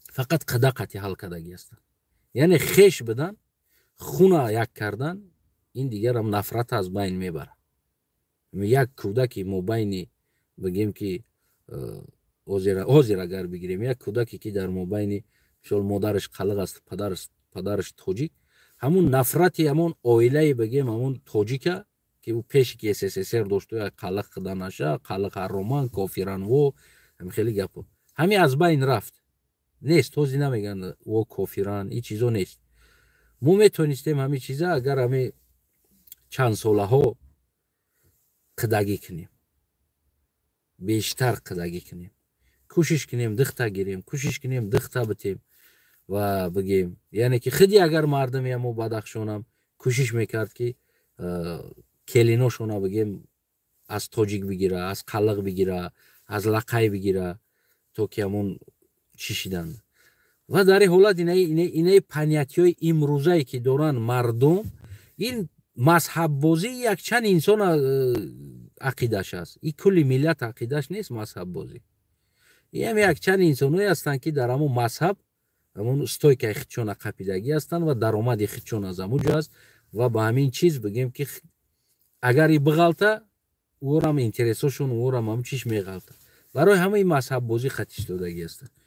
اما توصیه من همین است که دوستایی که اگر خواهند که آینده چی از بدخشان هستین، چی از دیگر جا، از کلوب هستین، از سوغد هستین، قلق لقای قطغان، میتونین که مثال اویلادور شین از دخترای یکدیگر، خش تباری کنین و در بین خش تبار هیچ وقت نفرت پیدا نمیشه و جنگ پیدا نمیشه. و اون طفلی که از بین همون فرزندهای ما و شما به دنیا میآید، اون طفل همون نهال دوستی است. یعنی نابود همون نفرت نابود میکنه و چیز. بله هر یک انسان ترادیسیای خودشون نداره. مثلا مردم بدخشان ترادیسیای خودشون ندارن، کلتورای خودش داره. حتی که خانه‌دوزی، نانخوری، اوقاتخوری، چایخوری کلتورای خودش است. او را هیچ که انکار کرده نمیتونه. ما قلقا هم کلتورای خودمون نداره و توجیک هم کلتورای خودش داره. اما ما نمیتونیم کلتورا را جدا کنیم یا کلتورا را از بین بریم. این را برده نمیتونیم. اما فرزندایی که از او فرزندای ما و شما میشه و مثال اگر قده شویم، او همو به ده کلتور کلان میشه و ده کلتور را از خودش قبول میکنه. چی کلتورای قلقی باشه، چی کلتورای تاجیکی باشه، چی کلتورای بدخشی باشه، چی کلتورای سوغدی باشه یا چی کلتورای خطلانی باشه. این وقتی که اینو قده میشوند، اینو یک جا همو دو تا کلتور ازی است. از او کودک هم از طرف پدرش هم از طرف مادرش دو کلتور داره. او کودک نفرت به این کلتور و به کلتورای دیگر نمیکنه، یا که برای کودک این کلتورای دیگریش غلط نمیتونه در چشمش چی خیلی است، برای که او در همون کلتور کلان میشه و در هر دش. ما میتونیم نفرت از بین بریم به جنگ، به جنجال، به کشمکشی، به یگان چیز ما میتونیم که از بین بریم. تمام نفرت ما میتونیم از بین بریم. فقط برنامه در کار است، پروگرام در کار است، کوشش کردن در کار است که تو که جوانو، ما جوانو واقعا هم بگیم همون یراق بزرگی کشور است. میتونیم ما جوانو را به جنگ تبدیل بتیم، ما میتونیم جوانو را به صلح تبدیل بتیم، ما میتونیم جوانو را برای آینده کنفلیکت نبودن، ما میتونیم او را بگیم با یک نهال دوستی تبدیل بتیم. من 100% میدونم که مثال چی ازبکستان باشه، چی تاجیکستان باشه، چی افغانستان باشه، چی ترکمنستان باشه، فرق نداره. در اینجا یک گنتیکا یک قوم زندگی نمیکنه. فقط هم قومایی که بسیارتر هستن حکومت میگیرن، ولست در دست است، دیگر قوما رو زیر پا کردن و خواهی نخواهی یا روز تو روز یا تشنه دیمش سیمش چهارمش میبره، اینو کمبودیا میشوه، خواهی نخواهی میشوه. اگر که ما همین کمبودی را پیش بگیریم و اون نهالای دوستی را بشنونیم، فهمیدی؟ مثال اویلای ما تاجیک فرزندی من میگه من خلقم تاجیک و چم است، میگه تو دیوانه چی میگویی؟ مثال یک از گپ زنه چی میگویی؟ میگه من خلقم، پدرم خلق است، مادرم تاجیک است. این هر دوش برای ما بیگانه نیست. خلقم بیگانه نیست، تاجیکش هم بیگانه نیست. میفهمی؟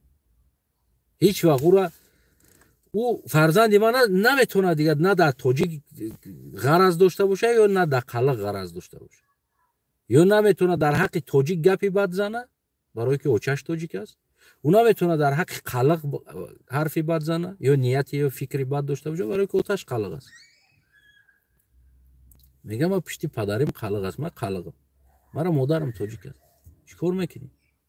کسی دیگر یکی نفرت نیست. کودکای حاضره که میگیم همون از عائله ها شدن، اینا نفرت ندارن.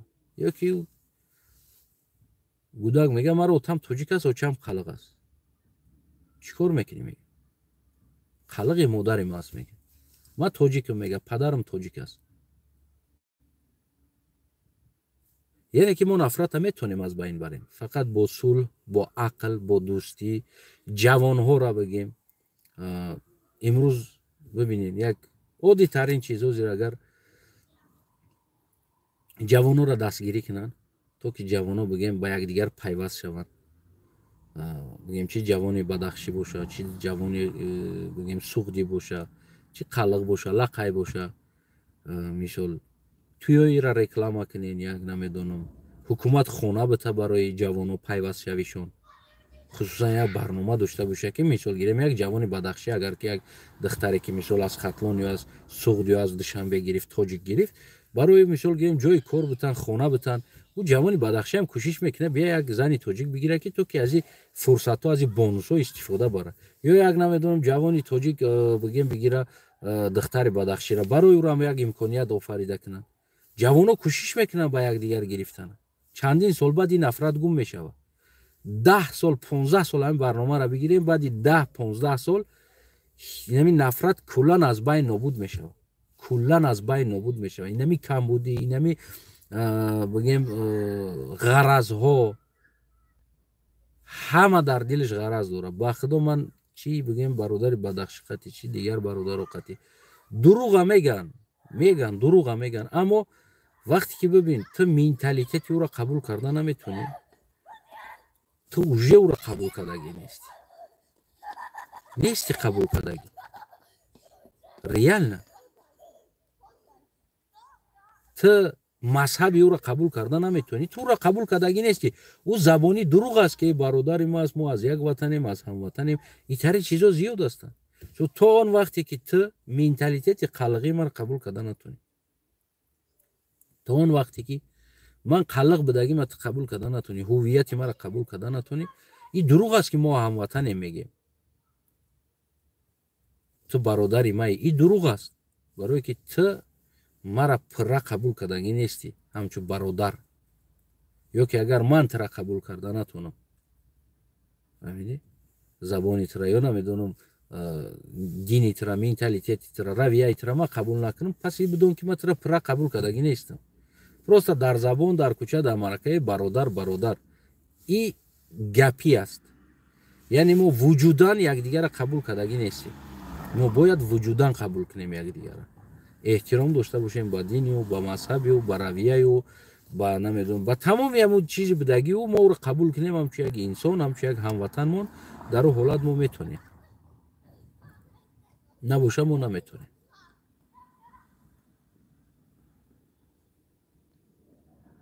باید ما همون چخیل میگن تو خطه جزی از همو بدونی. این امروز مثال گیریم ما خودمون جزی از تاجیک میدونیم، برای که تمام مینتالیتی توی رفتار، ششتن، خستن، مرکه، خیر، خدایی همه ما یک خیل است.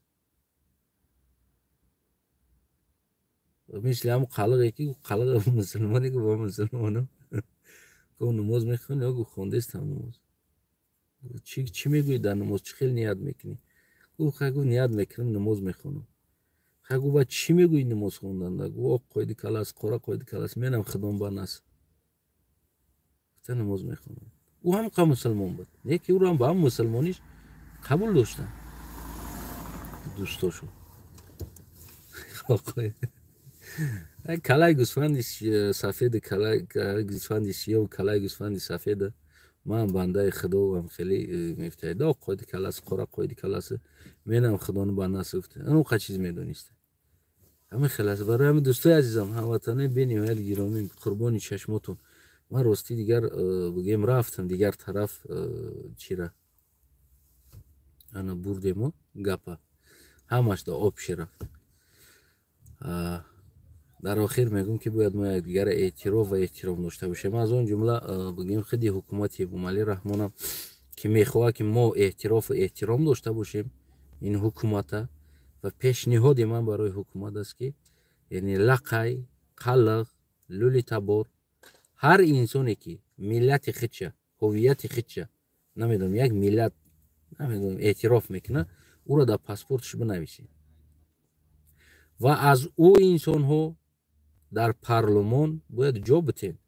بیاین او هم خودشونا مثل یک کوارتیران احساس نکنن در کشور، جزئی همی جامعه حساب کنن، بیاین کار کنن و مثل من مجبورش نکنین او را که او چیشه باید برای ملت چه تاجیک نبیه برای کار کردن در یگان ساختاری حکومتی. این من اگر میکردم کار میکردم، من نکردم. برای که من دارم پاسپورت میدودگی را پرس برینم کلوب دارم پاسپورت دارم واسیده پرسین ما چیش گفتم من دا چی در کار است ایشم اگر که من ملت ما ایواز کنم من برام من خدمت فروخته برام در پیش تو پگت را میفروشم زیق نشه داری مثلا گوخه چی فرق داره نه تو ازبک نباشی قلق بده تو ازبک نباشی نمیجوز ازبکت می نویسم بیا تاجیک بنویسم گفتم نه این پرینسیپی ماست ازبکش بنویسم من شو برا گفتم بنویسش ازبک بود تو باید تنها تاجیک بنویسی بیای کار کنی در پاسپورتت نمیتونی دیگر کس نوشته اومده بیارین همون برنامه هایی که تغییرات کادرای امام علی رحمون یک دانش بیارین به من نشان بدین که گفته باشه که ملتش خلق است یا ملتش ازبک است یا ملتش لقای است یا نمیدونم ملتش دیگر ملت است لوبویتش اگر گرچند دیگر ملت هم باشه ملت چه علیش میکنه یک کار میکنه در وطن خودت تو تولد شده واج نه فقط ملت رول بازی میکنه دیگری وطن مشکلی داره بسیار سخت مشکلی داره ای وطن ما هم انسان هستیم ما هم هویت داریم ما هم ملیت داریم ما مجبوریم به جنگیم میفهمین هیچ انسان از خرسندیش جنگ نمیکنه مجبور است یعنی جای بیایه ما مجبور شویم می جنگیم برای که هویت ما اعتراف شود ملت ما اعتراف شود ملت لولی اعتراف شود ملت لقای اعتراف شود یک دونه باشه اعتراف شود لقای است پس لدنی لقای بنویسینش تمام آخران لقای یک دونه مونه یک دونه باشه قلق بنویسین آخران قلق این یگان مشکلی نداره ملت ما را اعتراف کن و ملت هم اعتراف میکنه وقتی تو اعتراف نگذاشتی در ملت من هم اعتراف نمیگذارم در ملتت نمیگذارم در دین ما اعتراف نمیگذاری من در دینت اعتراف نمیگذارم نمیگذارم اعتراف تحقیر میکنی دینی مرا من دوینوی تحقیر میکنم دینت تحقیر میکنی ملتی مرا من دوینوی تحقیر میکنم ملت جنگ میکنی دوینوی جنگ میکنم من قفا گشتنی نیستم من برای هویت ملت خودم من قفا گشتنی نیستم با دوستی حل میشه کار بیا با دوستی حلش کنیم با برادری حل میشه بیا با برادری حلش کنیم تو مرا اعتراف نکنی من تو چه خیلی اعتراف کنم خیلی است او سرزمینی که است ما و تو ما هم در اونجا تولد شدگیم تو هم تولد شده باشی میفهمی برای ما هر یک کس یک دیگر را باید دوستی کنیم برادری کنیم یک دیگر را قدردانی کنیم بدگیمون ببینید وز قلقه تاجیکستان اعتراف کنه و فایده شه بگم تا شما ده فایده شه عادی ترین فایده شه میگم قلقه تاجیکستان اعتراف کنه و آن زمین هایی که قلقه میشینن او را اعتراف کنه که واقعا اما کارنی زمینی که اما از ازل قلقه در نمیجه بدن این زمین های قلقه بدن اعتراف کنه پیلوس هم میدونین چی از تاجیک ده یکی از سرزمین هایی که قدیمترین سرزمینی که مردم قلق در اونجا زندگی میکردن و تاریخ مردم قلق از 4 عصر از تاریخ تاجیک پیش است از تاریخ ازبک پیش است از تاریخ قزاق پیش است از تاریخ همشکو یا اول پیدا شدگی تاریخ داره ببرورش بگی بگی نه اینمی تاریخ است اینمی ملت در نمیجا قدیمو زندگی میکنه امروز ازبکستان ریشه خودش از قلقا ساخته ایستاده است تاریخ خودش از قلقا ساخته ایستاده است امروز قزاقستان هم کوشش میکنه تاریخشون از قلقا بسازه ببینین تمام همون تاریخ سازی ده همون شاههای قلعه را نوشتگی هستن. شاههای ما گفتن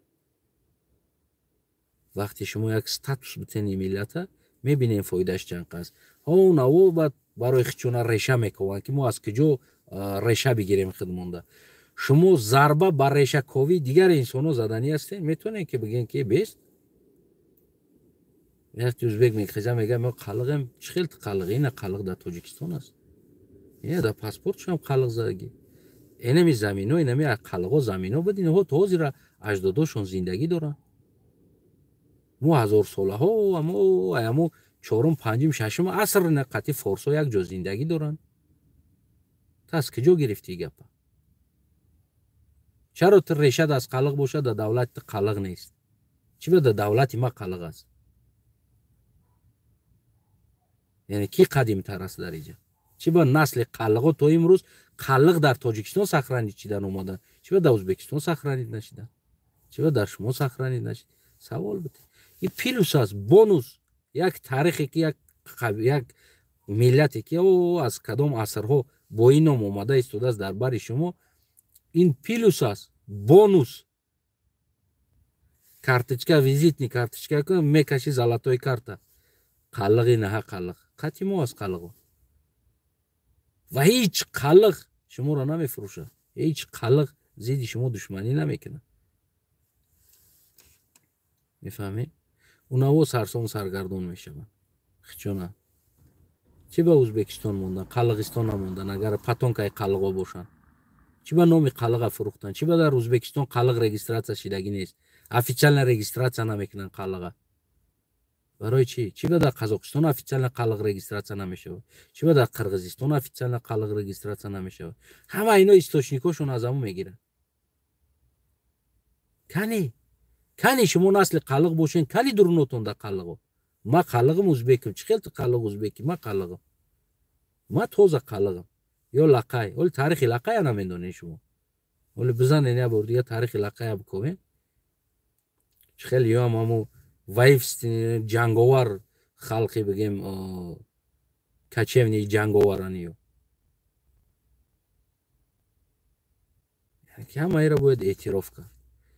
اعتراف کنین پشایمون نمیخورین. اگر اعتراف نکنین خوین نخوین میکنین اعتراف. این پیغام در حکومت میگم امروزه و در حکومت آینده هم میگم که اگر بیویه اعتراف کنین پشایمون نمیخورین. نه که نخوین هم اعتراف میکنین. ایره علاموارش همون از 700-800 هزار بعد جنگ خلق با قید گرفتگی است قریب 1 میلیون بگیم. در 33 سال حکومتداری امام علی رحمان 7000 قلق مونده است با قید. یعنی که 7000 آدم قلق مونده است. از 700-800 هزار قلق 7000 قلق بوده است. در 33 سال ما فقط مرده ایم ده از نگاه حکومت. ما تولد نکردیم، ما زن نگرفته بودیم، ما فرزندار نشده ایم. یه نمیخیل است. فقط کوشش کردن چیکنه نابود کنن. نه که فرزندای بگیم اکوی ما همش تاجیک نوشتگن در چیوشون. فرزندای بیشو بچه های هم اکی هم همش تاجیک نوشتن. برای که یک زمانی ما گفتیم چی باید کارا میکنین؟ گفت دیگه چی کار میکنی؟ توی تری نکنی؟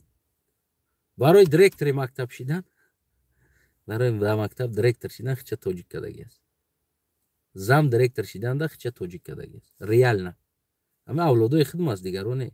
برای در مکتب کار کردن که تو دیرکتر شوی یا زم دیرکتر شوی کار کنی تو باید پاسپورت ده تاجیک بنویسی بیای. حق نداری در مکتب دیرکتر کار کنی. تمامی معلم و دکترها و اماکی ما دکتر کار میکردیاتش. برای تاجیک نگذراندنش از دکتری سر کردن. او را وعده دادن که تو میای زمن میچی کار میکنی در بالینسا برای ملت تاجیک. رفت ملت چه تاجیک کرد اومد کار کرد در همو 1 سال 2 سال کار کرد. بعد یو گرفتن با استاتوش پایان بردن. هم تا تاجیک موند پاسپورتشو خودش بگیم از کار رفت.